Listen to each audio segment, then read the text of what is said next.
AEW is in full-on rebuilding mode. Once the cool kids in town, All Elite Wrestling is being held hostage by ex-WWE guy Jon Moxley in the Whitepool Kombat Klub. And now they're slow playing the push for a great white hope to dethrone Moxley, whether it be Will Ospreay, Hangman Adam Page, MJF, or most fittingly, Jay White. Swerve Strickland will be playing the role of the black guy who dies first in the horror movie. AEW's long-term storytelling sucks. Enough is enough, and it's time for a change. For a show that's about to pass Monday Nitro, AEW Dynamite feels less like Nitro than ever and more like ECW at the end, especially if you look at the size of their buildings these days. They'd call every Dynamite venue the 2300 Arena if that many people actually attended. Right now, it's more like the 1300 Arena. AEW passing Nitro as the longest primetime wrestling show or whatever feels more like LeBron passing Michael Jordan in games played. That doesn't make LeBron better or more memorable. Plus, AEW isn't even LeBron in this scenario. They're AC Green because them sickos don't be getting no poon poon either. Today, we're gonna talk about how and why AEW has come to a standstill in the middle of its worst main event storyline ever, why its matches are starting to get just as desperate as its poor storytelling, and how AEW reduced its own promotion to a second-rate brand without even trying. A real loser's mentality. Subscribe in Swahili. What's good? Come get your free PWB sticker. You can stick me on your smartphone so I can listen to all your conversations like the government. But I won't tell anyone. I'll just judge quietly. I'm a healthy adhesive. Just post me on a MacBook because apples are delicious. We can even stick it to the man and jump on a cop car together. Whee! Because, hey, where are you going, you selfish son of a... Is that all you got, you hoe-ass pigs? Get your free stickers by clicking the link in the description. Once upon a time, AEW paired exceptional wrestling with easy-to-follow stories to create the biggest threat to WWE this side of Eric Bischoff. Cody Rhodes challenged Chris Jericho to a world title match, and if Cody lost, he'd never challenge for a world title again. This made Cody's loss and MJF's betrayal diabolical. Britt Baker and Thunder Rosa were in a blood feud because AEW just wasn't big enough for the both of them. It culminated in one of the most violent matches, man or women, in the history of wrestling and put Britt Baker on the map. Fast forward to 2025 and AEW doesn't feel big enough for Britt Baker or Thunder Rosa because AEW failed to capitalize long term. This is Tony Khan's Achilles heel. A fraction within the Elite saw Hangman Adam Page and Kenny Omega feud with the Young Bucks. A classic tag team match caused Dave Meltzer to shit himself in star ratings, but led to more tension between Omega and the Hangman until their bromance inevitably imploded. Kenny and the Hangman's lust for the AEW World title turned good friends into better enemies. They had a 2021 World title match at Full Gear, and Dave Meltzer shit himself. But as the years went by, Vince was forced out and WWE got more cinematic, AEW's stories changed for the worse, and the only constant was Dave Meltzer shitting himself. God damn, David, change your pro wrestling pampers already. AEW's buildings have only gotten smaller. Their cable TV ratings are being bludgeoned by NXT, and what's supposed to be a victory lap surpassing Nitro in longevity feels more like a dejected jog. One of AEW's most pathetic moments in history happened when a bottom-feeding dirt sheet spat out Dave Meltzer talking points to convince its message board minions that AEW on Max adds an additional 500,000 viewers. Bullshit! Even if this was true, it's not impressive at all considering what WBD paid for AEW. Having said that, these numbers are big cap, and Dave Meltzer himself admitted whatever gas station bathroom stall that BJ Bethel is using as his source didn't take into account that most of these, quote, additional viewers aren't an engaged audience watching the entire show. It's like seeing bots in the comments and calling them customers. So the next time Dave Meltzer crosses a spectrum to melt-splain how WWE is doing jujitsu with its Netflix numbers, just remember that AEW be on that same shit, but with smaller numbers and more pathetic PR. In fact, I don't give a shit how many people are watching Dynamite. Why is this story born out of a dirt sheet report from the bottom of an internet cesspool? I know WBD is up in flames as we speak, but they got a whole PR department, as does AEW. Their job is to put lipstick on a frog and lie about their numbers. Remember when AEW said that 4 million people were watching Dynamite a week?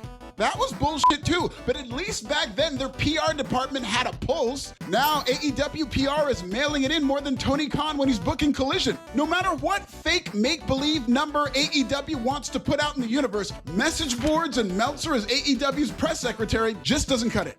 WBD is making a big bet on Superman, and based on AEW's shitty dirt sheet press run, I can only imagine the press rollout for that movie. Superman was pretty dope. Cute dog, LML, said Chad's Superblog. I like when he flies, said @FanOfSteel69 on Twitter. Wait, Superman and Clark Kent are the same person? Said BJ Bethel of SE Scoops. By the way, what you heard. The Warner Brothers Discovery ratings are easily accessible by WBD and will be posted when WBD wants them out. Because riddle me this, Superman, the White Lotus season finale on Max did 6.2 million viewers. How did I know that? Because those numbers were everywhere, and WBD made sure they were everywhere because they were good. If AEW Dynamite's numbers were considered good, we wouldn't be hearing about them from bottom-feeding BJ Bethel. They'd be blasted on the same mainstream websites as the White Lotus numbers. As the second-place promotion, AEW will be defined by this wrestling war far more than WWE will. And PR is just one of many wars AEW is losing. You can't even depend on AEW having consistently great matches anymore. And when they do deliver, the wrestlers literally risk life and limb to the point where Tony Khan doesn't even know if they're gonna be available for the next show. AEW Revolution delivered what a lot of wrestling nerds are considering the best wrestling show of the year 3 months in before WrestleMania. Congratulations. As a series of uninspired wrestling matches with little to no storytelling, it had no choice to be anything else. AEW matches have to be increasingly violent to atone for their lack of stories. This is a growing problem in AEW, but after AEW's top stars bled and bumped their way through a 5-hour show, Dynamite that Wednesday barely advertised anybody. Why?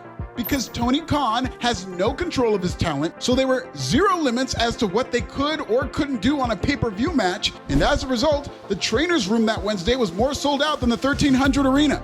Ironically, Jon Moxley and Cope had one of the safest matches on Revolution, but when they ran it back for Dynamite, they were all like, we can take silly-ass bumps too, let me get these nails on my back. Tennis nigga. It's almost like AEW is trying to gross its way back into being cool again. An interesting strategy, but it's not working at all.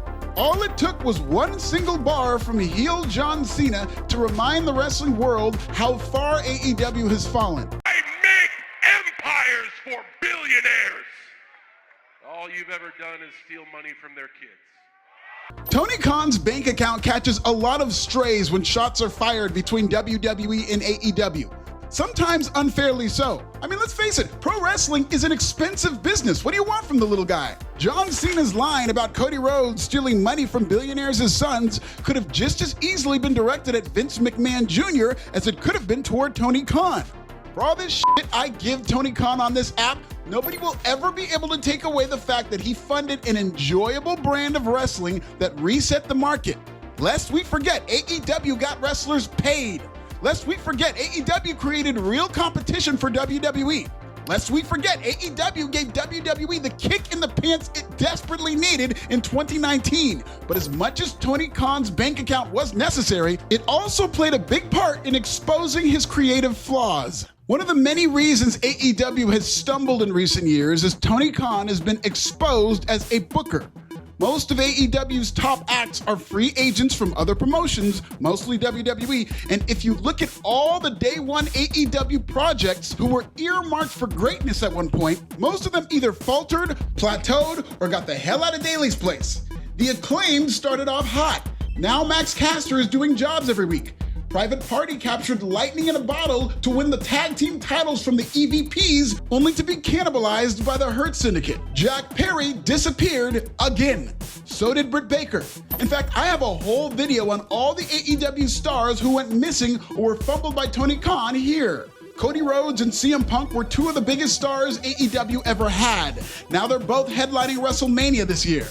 AEW is quietly trying to rebuild its biggest natural talent in MJF, but they keep fumbling loudly. Their latest fumble saw MJF start and stop a feud against 57-year-old Jeff Jarrett, who at the time was threatening to chase a world title. With so many AEW originals now gone and so many aging ex-WWE guys at the forefront, AEW has lost its identity and no longer understands why people chose them as an alternative in the first place. An early theme in 2025 is the stark difference between how new talent is treated in WWE and AEW. One company clearly has a plan for its incoming talent, while the other, AEW, flies by the seat of its pants. It quickly becomes obvious why so many promising stars fall by the wayside in Jacksonville.